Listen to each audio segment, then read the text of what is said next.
नमस्कार दोस्तों, आप सभी का एनएएस लेक्चर सीरीज़ में बहुत स्वागत है। दोस्तों यहाँ से हम अपना जो आरएल सर्किट्स है उसका ट्रांजिएंट रिस्पॉन्स फाइंड आउट करेंगे with help of Laplace transform techniques. तो दोस्तों ये आपका कोई सीरीज़ आरएल सर्किट है, ये आपका डीसी वोल्टेज है, राइट।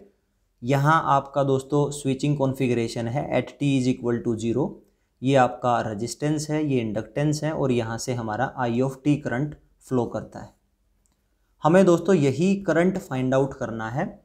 सेम ऐसा ही एनालिसिस हम डिफरेंशियल इक्वेशंस की हेल्प से पहले कर चुके हैं, बट जैसे कि एनएएस के सिलेबस में दोनों मेथड्स अवेलेबल रहते हैं, तो अब हम लाप्लास ट्रांसफॉर्म्स की हेल्प से इसको एनालिसिस करना चाहते हैं।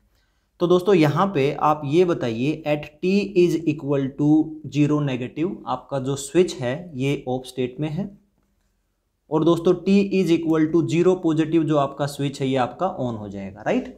तो जब आपका टी इक्वल टू 0 नेगेटिव है उस टाइम पे आप ये कह सकते हो कि जो आई ऑफ 0 करंट है 0 नेगेटिव वो 0 एम्पियर है, क्योंकि स्विच दोस्तों कनेक्ट नहीं है। अगर स्विच कनेक्ट नहीं होगा तो कोई करंट फ्लो नहीं करेगा क्योंकि ये ओपन सर्किट हो जाएगा। और इंडक्टर की ये प्रॉपर्टी है दोस्तों कि sudden change of current inductor कभी अलाउ नहीं करता। तो इसका मतलब current at T is equal to 0 positive भी आपका 0 एम्पियर ही रहेगा। ये हैं दोस्तों आपके सर्किट्स की इनिशियल कंडीशंस। अब दोस्तों मैं इसी सर्किट्स को अगर मैं लाप्लास ट्रांसफॉर्म से सोल्व करूं तो दोस्तों V जो है ये आपका क्या है, डीसी वोल्टेज सोर्स है। जो भी डीसी वोल्टेज सोर्स है दोस्तों उसको आप स्टेप सिग्नल से रिप्लेस कर सकते हो, और इनका जो लाप्लास ट्रांसफॉर्म होता है वो होता है दोस्तों V divided by S। Laplace transform में स्विच आपका क्लोज अगर होता है तो R किससे रिप्लेस होगा दोस्तों, इससे जस्ट प्रीवियस वीडियो में हमने बताया था कि R में कोई भी चेंज नहीं आएगा, R एज इट इज रहेगा। और L किससे रिप्लेस होता है दोस्तों, L is replaced by LS। तो ये आपका LS है जिसकी यूनिट आपकी ओम होगी। और इसी के साथ दोस्तों सीरीज में नेगेटिव पोलैरिटी के साथ एक वोल्टेज लगती है, that is L into I of 0। तो इस तरीके से दोस्तों ये आपका ये जो सर्किट था आपका ये टाइम डोमेन में था, और ये जो है दोस्तों ये आपका लाप्लास ट्रांसफॉर्म में सर्किट है, राइट। अब ये सर्किट आपका क्लोज है, यहां से जो करंट फ्लो करेगा, यहां आई ऑफ टी करंट फ्लो करता है तो यहां पे दोस्तों आई ऑफ एस करंट फ्लो करेगा। अब इसके बाद आप यहां पे केवीएल इक्वेशंस लगाइए, ये आपका सोर्स वोल्टेज है, और बाकी इन इसको यहां देख लीजिए दोस्तों, आई ऑफ 0 क्या है।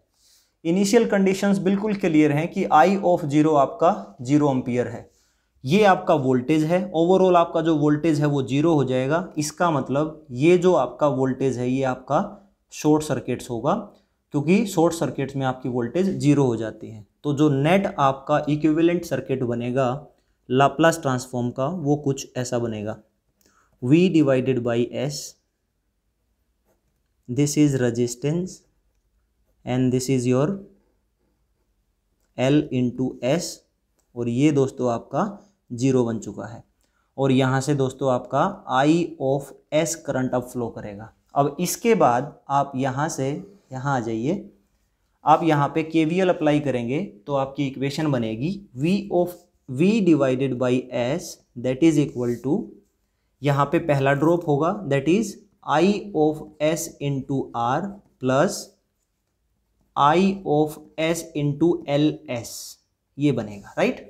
यहां से दोस्तों I ऑफ S आप कॉमन ले लें, V divided by S that is equal to I of S that is R plus LS, right. अब दोस्तों I ऑफ S आपको फाइंड आउट करना है, ये बनेगा आपका V डिवाइडेड बाई S, ये यहां नीचे आ जाएगा that is R plus LS। इसको दोस्तों आप स्टैंडर्ड फॉर्म में कन्वर्ट कर लें, L यहाँ से आप कॉमन ले लें। जब भी आप L कॉमन लेंगे तो नेट इक्वेशन बनेगी V डिवाइडेड बाई L, इसको मैं नोमिनेटर में लिख लेता हूँ। यहाँ दोस्तों S into S plus R by L, right. अब ये है दोस्तों, अब इसके बाद आपको ये देखना है, डिनोमिनेटर में आपके दो फैक्टर हैं, एक है s और एक है दोस्तों s plus R by L. तो इसको दोस्तों हम पार्शियल फ्रैक्शंस मेथड से सोल्व करेंगे और वो क्या बनेगा, v divided by l divided by s into s plus R L, r divided by l, sorry r divided by l, which is equal to a कोई कांस्टेंट अज्यूम कर लो, इसके डिवाइडेड में first factor a divide by s, अब b कोई constant है उसके divide में second factor that is s plus r divided by l। अब दोस्तों इसको क्रॉस मल्टीप्लाई करो तो आपके पास आएगा v divided by l is equal to a into s plus r divide by l plus b into c। अगर यहाँ पे दोस्तों आप s इक्वल टू 0 पुट करते हैं तो आपको a क्या मिलेगा, आप ये फाइंड आउट करिए, a की वैल्यू आपको मिलेगी v divide by r, right.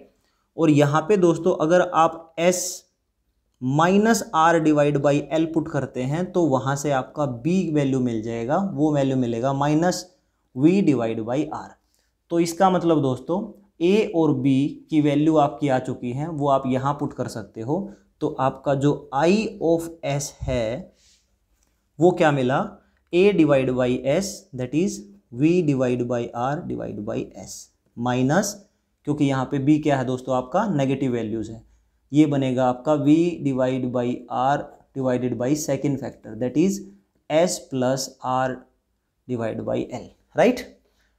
अब दोस्तों इसके बाद यहाँ से आप यहाँ आ जाइए, v डिवाइड बाई r मान लीजिए कोई कांस्टेंट है और कांस्टेंट डिवाइड बाई s ये हमने आपका प्रीवियस टू प्रीवियस लेक्चर्स में डिस्कस किया था। u ऑफ t, यहाँ मैं एक प्रॉपर्टी यूज करूंगा दोस्तों, u ऑफ t का जो लाप्लास ट्रांसफॉर्म था वो 1 बाई s था। अगर मैं कहूँ कि a times u of t है तो उसका जो लाप्लास ट्रांसफॉर्म होगा वो a डिवाइड बाई s होगा।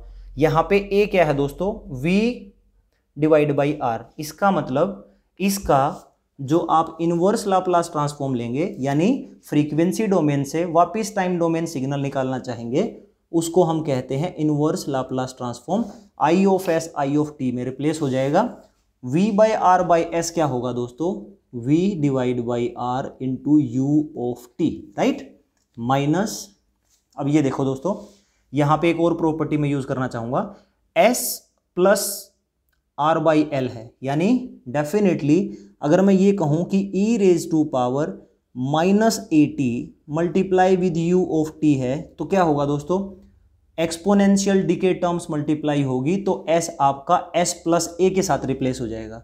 तो u ऑफ t का 1 बाई s होता था और यहाँ पे दोस्तों 1 बाई s नहीं लिखूंगा, s is replaced by s plus a। तो ये फॉर्म इस फॉर्म्स के इक्विवेलेंट है, तो यहाँ पे इसका जो इनवर्स लाप्लास ट्रांसफॉर्म है वो बनेगा v divided by r e raise to power minus r divide by l into t u of t। यहाँ से दोस्तों v बाई r और u ऑफ t आप कॉमन ले सकते हैं, so I of t is equal to v divide by r common 1 minus e raise to power minus r divide by l into t and ut। ये दोस्तों आपका current आ गया। अगर इस करंट को आप अलग अलग टाइम पे पुट करोगे तो दोस्तों यहाँ पे आपका रेस्पॉन्स का कर्व मिल जाएगा और वो जो रेस्पॉन्स का कर्व होगा वो कुछ ऐसा कर्व होगा दोस्तों। और आपने देखा होगा इसकी जो मैक्सिमम वैल्यू है वो v डिवाइड बाई r होगी और ये यहाँ तक आपका ट्रांजिएंट रेस्पॉन्स है और इसके बाद दोस्तों आपका स्टडी स्टेट रेस्पॉन्स है। सो इस तरीके से लाप्लास ट्रांसफॉर्म्स की हेल्प से आप RL सर्किट्स का ट्रांजिएंट रिस्पॉन्स फाइंड आउट कर सकते हो। अब ये देख लेते हैं दोस्तों क्या ये रिस्पॉन्स ठीक है। इन्फिनिटी पे हमारा स्टडी स्टेट्स में चला जाएगा और इंडक्टर दोस्तों आपका एक शॉर्ट सर्किट से रिप्लेस हो जाता है। जैसे ही इंडक्टर शॉर्ट सर्किट से रिप्लेस होगा उस टाइम पे करंट होगा दोस्तों v डिवाइड बाई r। यहाँ पे अगर मैं टाइम इन्फिनिटी पुट करूँ तब भी मेरा जो करंट है दोस्तों वो v डिवाइड बाई r ही आएगा। इसका मतलब यूजिंग लाप्लास ट्रांसफॉर्म मेरा जो मेथड है वो बिल्कुल करेक्ट है। अब कोई कहे कि मुझे वी एल फाइंड आउट करना है। वी एल क्या होता है दोस्तों, L D I by D T. इस तरीके से आई ऑफ टी ऑलरेडी आ चुका है, यहाँ पे आप ये निकाल सकते हो। लेकिन कोई कहे कि नहीं डिफरेंशियल इक्वेशंस तो आप यूज ही नहीं करना, क्योंकि आपका जो मेथड है वो लाप्लास ट्रांसफॉर्म है। तो इसका मतलब दोस्तों आप यहाँ पे लाप्लास ट्रांसफॉर्म ले लीजिए। V L of S is converted into L as it is होगा। I D I by D T कैसे कन्वर्ट होगा, S into I of S minus I of zero. I of zero already zero है, तो ये term आपकी cancel होगी और ये नेट बनेगा दोस्तों L S I of S. I of S ये आ चुका है दोस्तों। यहां आप एल एस के साथ जब मल्टीप्लाई करेंगे तो आपका बनेगा वी एल ऑफ एस, और उसको आप इनवर्स लाप्लास ट्रांसफॉर्म लेंगे तो आपको इस टाइप का रिस्पॉन्स मिल जाएगा। ये आपका जो वी एल ऑफ टी आपका बनेगा वो बनेगा दोस्तों V into E raise to power minus R divide by L into T U of T. तो ये रिस्पॉन्स आपका दोस्तों एक्सपोनेंशियल डिके रिस्पॉन्स बनेगा, यानी पहले वोल्टेज मैक्सिमम थी, जैसे जैसे टाइम आगे बढ़ा आपकी वोल्टेज कम होना स्टार्ट हो गई, क्योंकि टाइम के साथ आपका इंडक्टर शॉर्ट सर्किट हो जाता है और शॉर्ट सर्किट में वोल्टेज हमेशा जीरो रहती है। तो दोस्तों ये है आपका transient response of RL circuit with help of Laplace transform. I hope दोस्तों आपको ये सब समझ आ गया होगा। आपको एक वीडियो पहले मैंने कुछ स्टैंडर्ड सिग्नल्स दिए थे दोस्तों।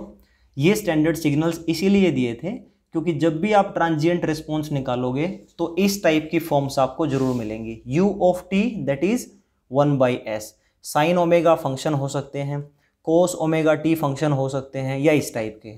आप क्या करोगे, लाप्लास ट्रांसफॉर्म में जब भी आपकी इक्वेशंस बनेंगी दोस्तों वो आपकी एल्जेब्रिक इक्वेशंस बनेंगी, और उन एल्जेब्रिक इक्वेशंस का पार्शियल फ्रैक्शन आप जब भी करोगे तो अलग अलग फैक्टर्स में वो कन्वर्ट हो जाएंगी। अब दोस्तों इसके बाद आपको इनवर्स लाप्लास ट्रांसफॉर्म लेना होगा, क्योंकि ओवरऑल आंसर आपको टाइम डोमेन में ही निकाल के देना है। तो दोस्तों ये जो स्टैंडर्ड्स कुछ सिग्नल्स लिए थे, इनको आपको ध्यान रखना पड़ेगा कि किस स्टैंडर्ड सिग्नल्स का लाप्लास ट्रांसफॉर्म क्या है और इनवर्स लाप्लास ट्रांसफॉर्म क्या है। मान लीजिए अगर ये है दोस्तों यहाँ पे omega divided by S square plus omega square, अगर इसकी बजाय कुछ ऐसी फॉर्म बन जाए यहाँ पे, राइट,